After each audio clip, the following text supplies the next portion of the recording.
तैयार किए, cluster level पर भी हमने रिसोर्स पर्सन तैयार किए और ये पूरी समीक्षा करने के बाद कि किस प्रकार से इन पर काम किया जा सकता है, हमने शिक्षक साथियों से को इस कार्य से जोड़ा, उनको प्रेरित किया और ये शिक्षकों का मैं बीच में रोक के पूछ रहा हूँ।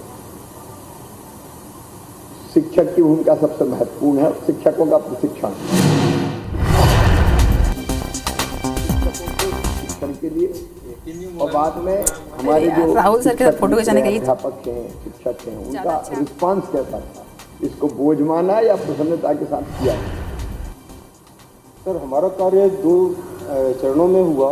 पहले तो कोविड परिस्थितियों में जब विद्यालय हमारे पूरे खुले नहीं थे, बच्चे नहीं आ रहे थे, लेकिन शिक्षक साथी हमारे कार्य कर रहे थे, तो हम लोगों ने वेबिनार के माध्यम से और यूट्यूब लाइव के माध्यम से उनसे सतत संपर्क बनाया, उनको प्रेरित किया और किन क्षेत्रों में हमें कार्य करने की आवश्यकता है इससे अवगत कराया। उत्साहित होकर लग गए काम में या कहाँ के चक्कर में फंसा? नहीं सर, है एकदम से तो सर परिवर्तन संभव नहीं था, लेकिन उनको सपोर्ट दिया गया।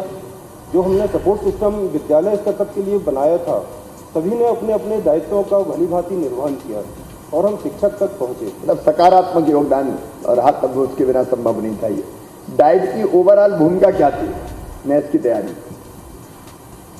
समय समय पर सर जो हमने मॉनिटरिंग की और परिस्थितियों का आकलन किया कि किन क्षेत्रों में बेहतर कार्य हो रहा है और किन क्षेत्रों में और अधिक काम करने की आवश्यकता है, उसके आधार पर हमने अपने सपोर्ट सिस्टम का उन्मुखीकरण किया और फिर हम शिक्षकों तक हमने इन चीज़ों को पहुँचाया। और कोई आपके दिमाग में बात हो, सुझाव हो, क्योंकि अब आगे और बढ़ना है। तो शिक्षकों के लिए अगर प्रॉपर सहयोग समय पर उनको मिले और उनके द्वारा जो बेहतर काम किए जा रहे हैं उसको ऊपर आगे बढ़ाया जाए, तो निश्चित रूप से वो प्रेरित होते हैं और उनको देख करके बाकी शिक्षक साथी प्रेरित होकर के कार्य करते हैं। धन्यवाद जोड़िया जी, मैं आपको बहुत बधाई देता हूँ। इस काम में लगातार लगे रहिए। बहुत बहुत धन्यवाद। अब मैं यहाँ उपस्थित श्रीमती शीला मरावी जी को आमंत्रित करता हूँ, जो BRCC टोंक खुर्द जिला देवास के पद पर पदस्थ हैं। श्रीमती मरावी जी द्वारा NEST 21 के लिए विकासखंड स्तरीय रणनीति तैयार की गई और बहुत बेहतरीन ढंग से उसका क्रियान्वयन और समन्वय का कार्य किया गया। श्रीमती मरावी जी। शीला जी, आपको बहुत बहुत बधाई। नमस्कार सर। बस मैं ये पूछना चाहता हूँ कि 2017 और 2021 जी सर, दोनों में जो अंतर आया जी, उसमें आपकी भूमिका, आपकी मतलब विकासखंड स्रोत समन्वयक के रूप में जी सर, क्या भूमिका थी? आपने क्या क्या किया? सर सर्वप्रथम तो हमें ये पता था कि 2020 में यह सर्वे होना है, किंतु कोविड के कारण ये सर्वे 1 वर्ष और आगे बढ़ गया था, तो वो समय मिला हमको हमारी व्यापक तैयारी करने का। तो हमने हमारे विषयवार शिक्षकों का चयन किया पूरे विकासखंड से। लगभग 26 शिक्षकों का चयन किया। उन शिक्षकों ने उस कोरोना काल में लॉकडाउन के दौरान बच्चों के लिए घर पर बैठकर प्रश्न तैयार किए।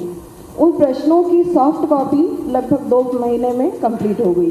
तब तक लॉकडाउन ही चल रहा था, तो उन प्रश्नों को हमने सॉफ्ट कॉपी के रूप में ही प्रत्येक शिक्षक तक पहुंचाने का काम किया।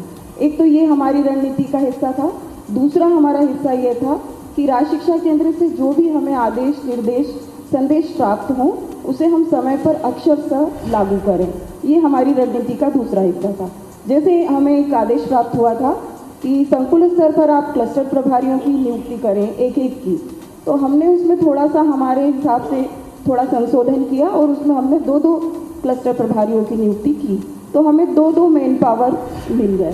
तो इस तरह हमने दुगना प्रयास करके और इसमें हमने काम किया। तो पालक और विद्यार्थियों को भी प्रेरित करने के लिए कुछ किया आपने? जी सर, उस समय सर हमारा घर, हमारा विद्यालय पूर्व से ही संचालित था सर, तो हमारे शिक्षक साथी गाँव में, क्योंकि अधिकतर मेरे यहाँ रूरल इलाका है, तो अधिकतर शिक्षक साथी जो है